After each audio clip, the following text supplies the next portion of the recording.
السلام علیکم. بسم اللہ الرحمن الرحیم.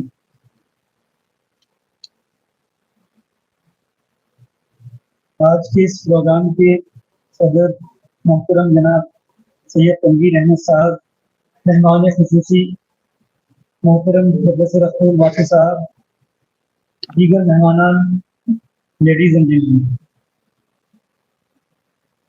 سب سے پہلے تو میں شکر گزار ہوں آئیٹا کا اور تمام ان ذمہ داران کا جنہوں نے یہ سمجھا کہ میں اس قابل ہوں کہ آپ کے سامنے آ کر کچھ بات کر سکوں.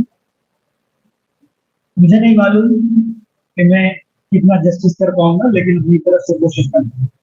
اور شکریہ ادا کرتا ہوں جناب انعام اللہ فلاحی صاحب کا. انہوں نے ایک اسٹیج تیار کر دی اپنی تقریر میں، اور انہوں نے جو بات کہی اس سے واضح ہو گیا کہ صاف ہو گیا کہ ایک معلم، ایک ٹیچر کی کیا اہمیت ہے اور کیا خصوصیات ہونی چاہیے.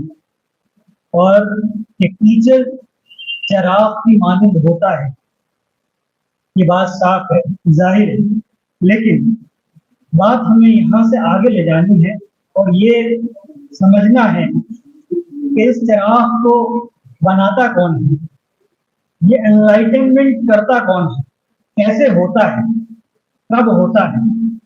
تو انلائٹن ہونا یا انلائٹن کرنا، اس کا مطلب کیا ہے؟ وہ تو ظاہر ہو گیا کہ ہمیں ایک چراغ کی مانند، ایک ٹارچ کی مانند روشنی دینا انلائٹن کرنا ہوتا ہے. اگر آپ ڈکشنری میں جا کر کے میننگ دیکھیں گے تو وہاں سے بھی اسی طرح کی باتیں نظر آئیں گی کہ کسی کو وہ بات بتا دینا جس کو وہ پہلے نہیں جان رہا تھا، نہیں سمجھ رہا تھا، اور اس کی وجہ سے اس کے علم میں اضافہ ہو گیا یا اس نے کچھ بہتر چیز سمجھ لی تو وہ اپنے آپ کو انلائٹنڈ سمجھتا ہے. جسے اکثر ہم کبھی تقریر سنتے ہیں اور کہتے ہیں کہ بڑی ہی اچھی تقریر تھی، مجھے بڑا اچھا لگا، میں انلائٹنڈ ہو گیا. اردو میں آگہی اکثر کہتے ہیں، اس ورڈ کو جب ترجمہ کرتے ہیں تو آپ جو بھی کہیں کہ چاہے اس کو انلائٹنمنٹ کہیں، آگہی کہیں یا روشن خیالی کہیں، یہ کب آتی ہے، اس کی ضرورت کیا ہے. میں سوچ رہا تھا کہ اگر رات نہ ہوتی تو سورج کی ضرورت کیا ہوتی، اگر اندھیرا نہیں ہوتا تو روشنی کی ضرورت کیا ہوتی. تو جہاں جہاں اندھیرا ہے، جہاں جہاں ہمیں روشنی کی ضرورت ہے، وہاں پر ہمیں چراغ جلانے کی ضرورت ہے، وہاں پر ہمیں روشنی کرنے کی ضرورت ہے. تو مقصد یہ ہے کہ ہمیں پہلے سمجھنا ہوگا کہ اندھیرا ہے کہاں. یعنی کسی انسان کو اگر آپ یہ کہتے ہیں کہ اس کی انلائٹننگ کرنی ہے، اس کو روشنی دکھانی ہے، اس کو چراغ کی طرح اس کی مانند بنانا ہے، تو پہلے سمجھیے اس کے اندر اندھیرا کیا ہے، اس کی ضرورت کیا ہے. اور بالخصوص جب ہم ٹیچر کی طرف جاتے ہیں، جب ایک معلم کی بات کرتے ہیں کہ معلم کو انلائٹن کرنا ہے، اور آپ یہ بھی کہتے ہیں ساتھ ساتھ کہ معلم تو اپنے آپ ایک چراغ ہے، روشن چراغ ہے، تو پھر اس کو کیسے آپ انلائٹن کریں؟ تو سوچنے کی بات یہ ہے کہ معلم کی ضرورتیں کیا ہیں، کہاں اس کو روشنی کی ضرورت ہے، کہاں پر وہ اندھیرے میں ہے. ان چیزوں کو اگر ہم سمجھ لیں تو شاید ہم اس بات تک جا پائیں گے کہ ہم کیسے کسی معلم کو، کسی ٹیچر کو انلائٹن کریں. اور ایک شعر مجھے یاد آتا ہے، مجھے نہیں معلوم کس کا ہے، لیکن مجھے یہاں پر وہ ریلیونٹ لگتا ہے کہ فضیلت اوڑھ لینے سے کوئی افضل نہیں ہوتا، فضیلت اوڑھ لینے سے کوئی افضل نہیں ہوتا، ملے گا مرتبہ تم کو تمہارے کارنامے سے، تمہارے کام سے. تو ہم اگر صرف ٹیچر کو یہ مان لیں کہ وہ روشن چراغ ہے، وہ سب کچھ کر سکتا ہے، اس کو سب کچھ آتا ہے، تو صرف ٹیچر کا لقب دینے سے یا ٹیچر کی ٹیگ لگانے سے وہ بات نہیں آئے گی. اس کو کچھ کرنا ہوگا، اس کی تربیت کی ضرورت ہے. اسی وجہ سے ہم دیکھتے ہیں کہ بہت سارے ٹیچر ایجوکیشن انسٹیٹیوشنز کا قیام ہوا اور انہوں نے ٹیچر ایجوکیشن پروگرامز چلائے. اس کا مقصد یہی تھا کہ ٹیچر کو بھی تیار کرنے کی ضرورت ہے. اب سوال یہ ہے کہ اگر ہم یہ سوچ رہے ہیں کہ ٹیچر کے اندر بھی تاریکیاں ہو سکتی ہیں، اندھیرا ہو سکتا ہے، ضرورت ہو سکتی ہے اس کو روشنی کی، تو وہ کون سے ایسے کام ہیں یا کون سے ایسے کردار ہیں جہاں پر ٹیچر کو ضرورت ہوتی ہے کسی روشنی کی، کسی ٹارچ کی، کسی انلائٹنمنٹ کی.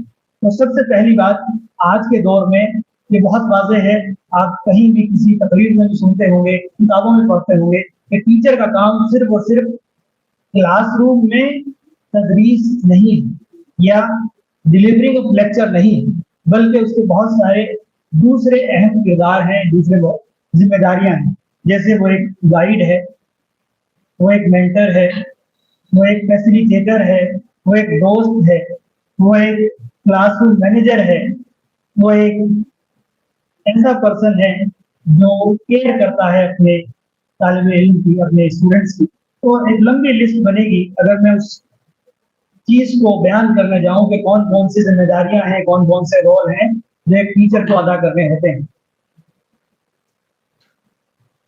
अगर हम इन किरदारों में झांक करके देखें तो उमूमी तौर पर ये आपको नजर आएगा कि टीचर जो है इसके अंदर ये सारी खुसूसियात होती हैं कि वो किसी को गाइड कर सकता है, वो किसी को रास्ता दिखा सकता है, वो फैसिलिटेट कर सकता है लर्निंग प्रोसेस को, वो को कंस्ट्रक्टर हो सकता है किसी नॉलेज के क्रिएशन में, वो क्लासरूम को मैनेज कर सकता है। लेकिन उसकी कुछ प्रॉब्लम्स, कुछ मुश्किलात आती हैं इन सारे कामों में। अब बहुत सारे मौके पर, बहुत सारे इंटरेक्शन में ये पता चलता है कि टीचर आके पूछते हैं, अच्छा मेरी क्लास तो बहुत बड़ी है, मैं कैसे हर एक बच्चे पर ध्यान दूं, थोड़ा सा मुझे रास्ता दिखाइए, गाइड करिए। तो उमूमी तौर पर जिससे वो बात कर रहा होता है वो उसको बताता है कि भाई ऐसे नहीं ऐसे करो, ऐसे नहीं ऐसे करो। लेकिन एक होता है अमूमी तौर पर, जब हम कहते हैं रास्ता दिखाना या टॉर्च दिखाना या रोशनी एनलाइटन करना, तो वो सब्जेक्टिव भी होता है। हर एक इंसान की जरूरत अलग है, हर एक टीचर की जरूरत अलग है। अमूमी तौर पर कुछ बात कह देना ये एनलाइटनमेंट में नहीं जाता, क्योंकि वो तो हो सकता है कि उसकी जरूरत ही ना हो। मिसाल के तौर पर हम ये कहें कि हमने रोशनी यानी चिराग जलाया है और ऑलरेडी एक बल्ब एक कमरे में रोशनी है, तो उस चिराग की कोई अहमियत नहीं रह जाती, क्योंकि वहां पहले से रोशनी थी। लेकिन अगर आप चिराग को ऐसी जगह ले जाकर के जलाएं जहां अंधेरा था, तो फिर उसकी अहमियत होती है।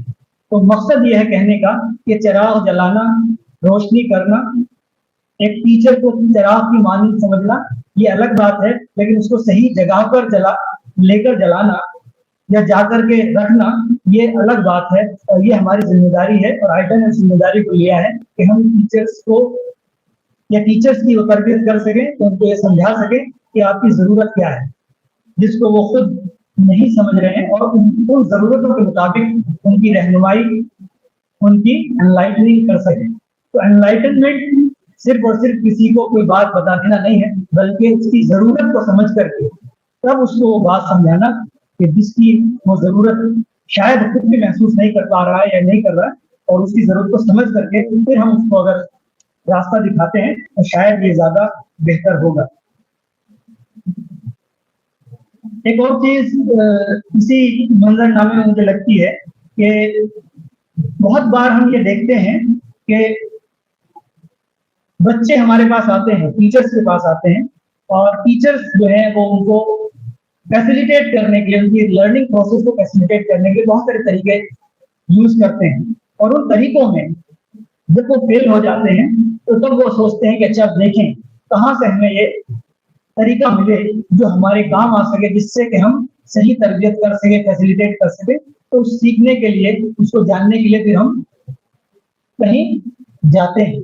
यानी मैं आखिरी बात की तरफ आ रहा हूँ अपनी कि एनलाइटनमेंट करता कौन है, होता कैसे, सोर्स ऑफ एनलाइटनमेंट है क्या। तो टीचर्स ऑफ टीचर, एक उस्ताद का भी उस्ताद होता है, टीचर के भी टीचर्स होते हैं जिनसे वो अपनी बात रखते हैं या जो उनको सिखाते हैं। तो एक तो हम जैसे कह रहे हैं टीचर अपने आप में एक चिराग है, तो उनका भी उनको जलाने वाला जो चिराग है वो उसके पास जाते हैं, और उनके लिए वो सोर्स ऑफ इंस्पिरेशन भी है और सोर्स ऑफ एनलाइटनमेंट भी है, कि वहां से वो सीखते हैं, उनसे जानने की कोशिश करते हैं।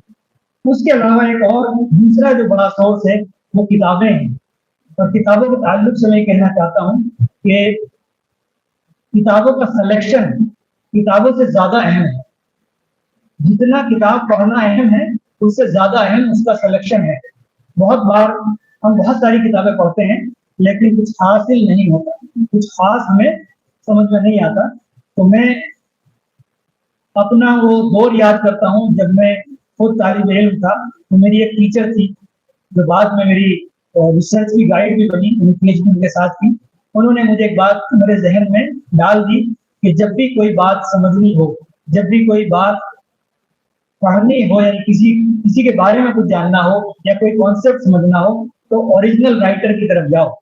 यानी अगर वो कॉन्सेप्ट है, अगर कोई बात है तो जिसने पहली बार उसको लिखा है, कहा है, ओरिजिनेटर जो है उसकी किताब पढ़ो, उसकी लिखी हुई चीजें पढ़ो। या फिर अगर किसी के बारे में जानना चाहते हो तो भी उसकी अपनी लिखी हुई किताब के बारे में पढ़ो, यानी उससे पढ़ो। जैसे हम अक्सर तालीमी मैदान में बहुत सारे ऐसे लोग हैं, जानते होंगे कि हम पियाजे, उल्वर और दूसरे माहिरीन तालीम की बात करते हैं, उनके ख्यालात की बात करते हैं और किताबें पढ़ते हैं दूसरे लिखे हुए, यानी जिसने किसी दूसरे ने उनके बारे में कुछ लिखा तो उन्होंने क्या कहा। तो इससे बेहतर है कि हम उनके द्वारा, उनके जरिए जो किताब लिखी गई, यानी पियाजे ने जो किताब लिखी वही पढ़ें, ना कि हम किसी दूसरे के लिखे हुए कलाम को पढ़ें। तो ओरिजिनल बुक्स की तरफ जाएं। दूसरी बात यह है कि आज का दौर ये है, मैं खुद भी आईसीटी का एक तालिब इल्म हूँ, कि इल्म जो है जिसको हम कह रहे हैं कि ज्ञान, इल्म, नॉलेज, वो फैली हुई है, वो बिखरी हुई है इंटरनेट के ऊपर, सोशल मीडिया के ऊपर। और अक्सर लोग आज के वक्त में तालिब इल्म जो है वो इसी को अपना सोर्स ऑफ नॉलेज बना रहे हैं। वहां पर एक खदशा, एक बहुत बड़ा जो है वो खतरा है जिस पर हमें ध्यान देने की जरूरत है एज ए टीचर, कि उसकी जो वैलिडिटी है, उसकी जो ऑथेंटिसिटी है, उस पर सवाल करना सिखाइए, उस पर सवाल करना सीखिए। क्योंकि अगर हमने बिना तहकीक, बिना उसकी ऑथेंटिसिटी और उसकी ओरिजिनलिटी को समझे हुए उसको पढ़ लिया तो शायद हम जो जानना चाहते थे वो ना समझ करके और ही समझेंगे।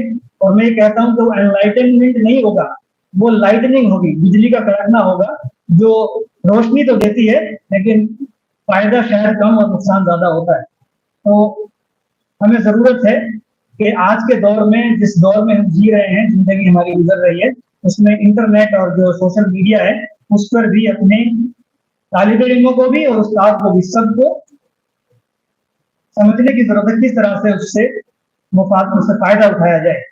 आखिर में एक बात और, कि इंसान जो है वो अशरफुल मखलूकात की तरह से पैदा किया गया। अल्लाह ताला ने हर किसी इंसान के अंदर एक अक्ल सलीम दी है। अगर हम खुद अपने इस तोहफे को, जो हमें तोहफा मिला है अक्ल सलीम, उस पर गौर व फिक्र करें और उसको इस्तेमाल करें तो शायद हम खुद भी अपने आप के लिए सोर्स ऑफ एनलाइटनमेंट बन सकते हैं। यानी हम खुद भी अपने आप को रास्ता दिखा सकते हैं, बशर्ते कि हम गौर व फिक्र करना शुरू करें। तो एक उस्ताद की ये भी खसूसियत होनी चाहिए कि हम अपने अंदर गौर व फिक्र करें कि अल्लाह ने हमें क्या तोहफा दिया है। मैं इसी बात के साथ अपना कलाम जो है यही खत्म करता हूँ और दुआ करता हूँ कि हम सब एज ए मुअल्लिम, एज ए टीचर, अपने तालिब इल्मों को सही राह दिखाने के काबिल बनेंगे और सही राह दिखाने की तरफ चलेंगे। अल्लाह ताला हम सबको उसमें कामयाब करे। आमीन।